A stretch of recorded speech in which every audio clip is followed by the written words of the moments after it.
Pemirsa, prihatin dengan kondisi kabupaten tetangga seperti Lahad dan Muara Enim yang rusak akibat tambang batu bara. Ketua KNPI Kota Prabu Muli, Aden Tamrin, berharap wali kota terpilih dapat menolak tambang batu bara. Sebagai kota dengan sumber daya alam mineral yang melimpah, Kota Prabu Muli menjadi incaran investor atau pengusaha tambang. Meluasnya lahan yang dieksploitasi dan maraknya tambang batubara ilegal di beberapa kabupaten di Sumatera Selatan membuat KNPI Kota Prabu Muli membawa permasalahan tersebut ke sebuah forum.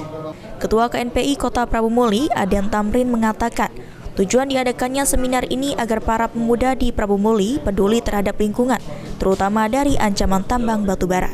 Pihaknya berharap kepada pemimpin ke depan dapat konsisten menolak tambang batubara sesuai perda yang telah ditetapkan. Bahkan bila perlu, gubernur terpilih dapat membuat Kota Prabu Muli sebagai daerah istimewa yang tidak boleh ada tambang batubara. Inilah bentuk kepedulian kami, bentuk kepedulian KNPI terhadap kota kami yang kami cintai ini. Dan selama ini kita sudah tahu ada perda yang mengatur itu tentang pelarangan eksploitasi tambang batubara di Kota Prabu Muli. Kita harap siapapun pemimpin ke depan ini tetap harus kita pertahankan. Bahkan bila perlu nanti ibarat gubernur yang terpilih buat Prabu Muli daerah istimewa yang tidak boleh ditambang sama sekali. Ibarat peraturan gubernur. Kalau kita ada perda, sekarang pakai pergub nantinya.